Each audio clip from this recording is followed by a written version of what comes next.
Muchas gracias, señora presidenta. Bueno, quiero saludar a la señora secretaria, señora ministra de Educación, a la directora del Instituto Colombiano de Bienestar Familiar, al director de Planeación Nacional, al doctor Simón Gaviria. E inicio diciendo que el Polo Democrático Alternativo sí cuestiona la política educativa que ha tenido Colombia en los últimos 20 años. Yo debo iniciar diciendo que lo que hoy existe de educación pública se lo debemos a los maestros de Colombia. El gobierno se ufana que de no haber evaluado nada, ahora evalúa todo. Evalúa los textos escolares, evalúa a los maestros, hay prueba saber, prueba PISA, prueba TIMSS, pero hay algo que los colombianos, señores senadores, señora presidenta, deben saber, es que no se le hace evaluación a la política pública educativa en Colombia en los últimos años. Y esa hay que evaluarla, señora ministra. Por ejemplo, todos estamos de acuerdo que se necesitan recursos para la educación. Tiene que ser un troglodita el que diga que la educación no es lo más importante para una nación. Y entonces hoy nos dicen, hace falta dinero. Pero a la educación la asaltaron con dos reformas constitucionales. El Acto Legislativo 01 del 2001 y el Acto Legislativo 4 del 2007. Y se llevaron 50 billones de pesos de la educación pública en Colombia. El presidente de la República, en el discurso de posesión, dijo: vamos a colocarnos a tono con la media latinoamericana del 7% del PIB destinado a educación, porque hoy existe solamente, ministra, el 4.2% del PIB que se destina a educación. Es decir, hace falta 20 billones de pesos que, en palabras del presidente Santos, dijo que en el 2018 tendríamos los 20 billones de pesos para la educación pública en Colombia, además de lo que hoy tenemos.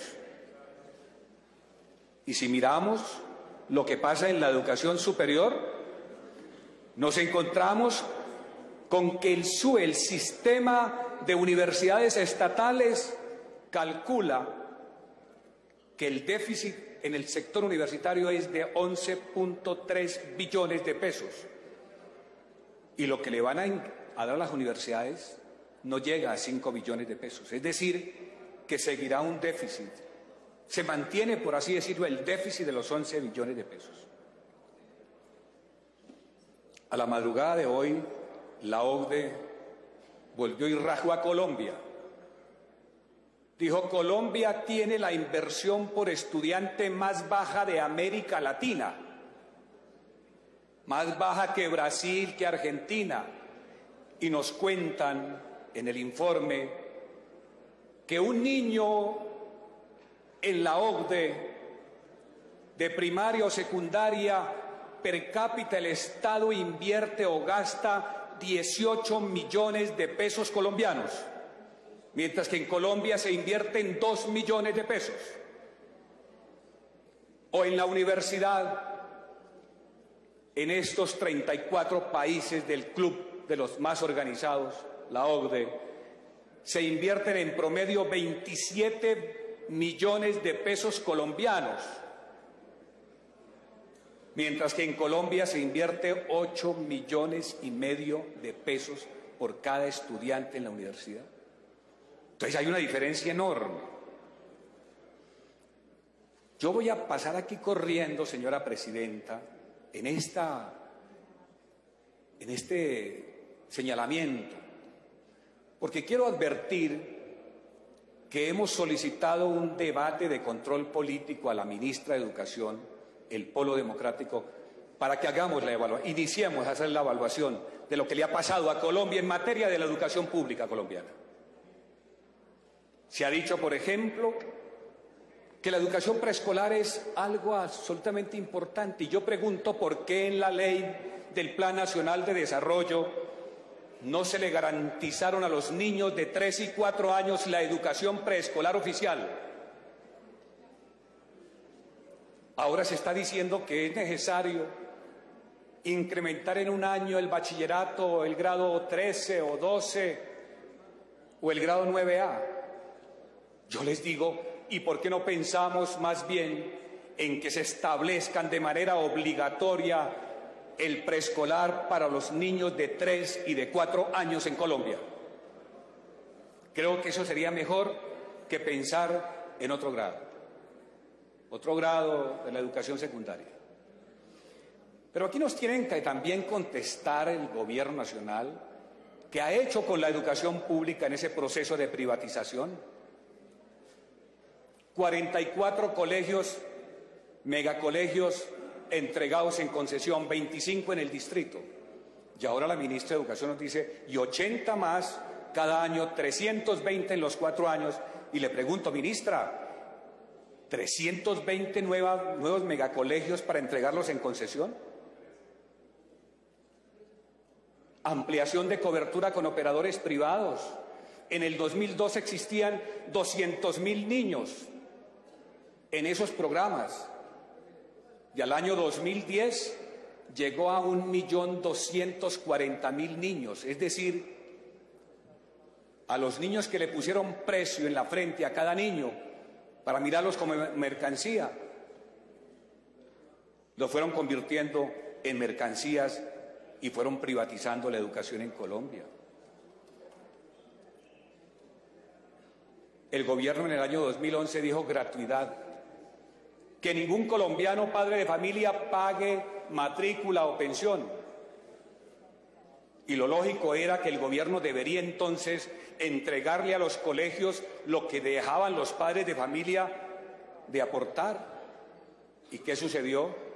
Que de cada 100 pesos que recibían los colegios por las matrículas y las pensiones, y no es que defendemos las pensiones, porque qué bueno que no paguen los colombianos ni matrículas ni pensiones, pero el Estado debería haber respondido por esos gastos, y resulta que se le disminuyó los ingresos a los colegios en un 40%, y hoy tenemos unas plantas físicas deterioradas que el gobierno no invierte.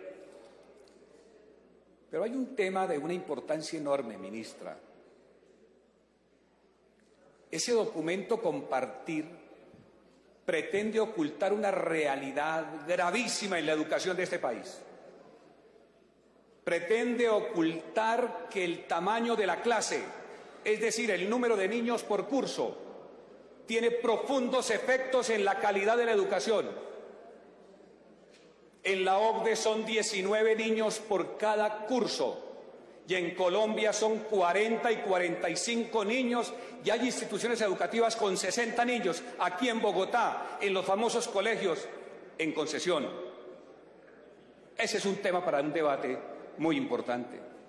Los contenidos de la educación, ministra. La vez pasada, en la Comisión Sexta, le hacía una reflexión.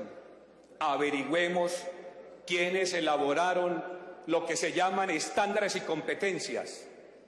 Si no fueron los empresarios congregados en lo que se llama Empresarios por la Educación, que desde el año de 1998 en el gobierno de Pastrana y después en el gobierno de Álvaro Uribe Vélez le abrieron las puertas el Ministerio de Educación Nacional para, en un émulo que no se parece nada, querían hacer lo que hicieron en Estados Unidos con los estándares y competencias, donde se reunieron los empresarios, el gobierno y los maestros norteamericanos para organizar los estándares de competencia. Pero aquí en Colombia no llamaron a los maestros, no llamaron a la academia, no llamaron a las universidades, no llamaron al mundo intelectual a organizar los contenidos de la educación en Colombia.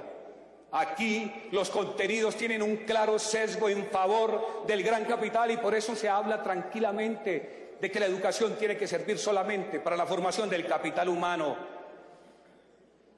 Es que la calidad de la educación tiene que ver con el cumplimiento de lo que pactamos los colombianos en 1994 en la Ley General de Educación, que dijimos que la educación pública era un proceso integral para la formación laboral de los colombianos, la formación humanística, la formación ética, la formación estética, el goce del arte, aprender a ser un buen ciudadano, tener un pensamiento crítico, un pensamiento complejo. Esa es una verdadera educación, los que nos prepara para la ciudadanía, y no sencillamente pensar que las escuelas son una fábrica de mano de obra barata y calificada, que ni siquiera llega a ser calificada. Esos son los temas que tenemos, senador Navarro. Senador, por favor, terminar. Tenemos que mirar esos temas. Ministra, usted habla de 104 acuerdos. Yo fui presidente de FECODE y firmé acuerdos con el Gobierno Nacional.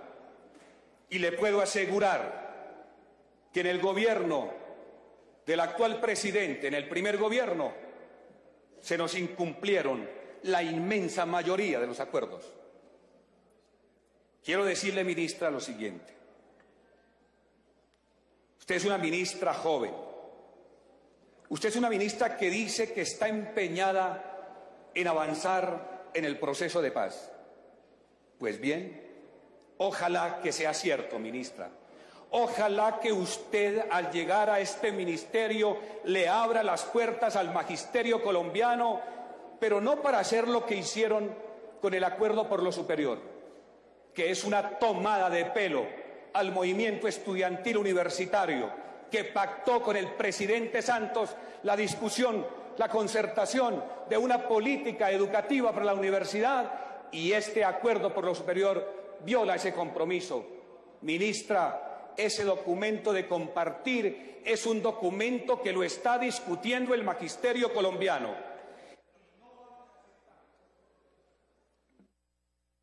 Un minuto más, senador.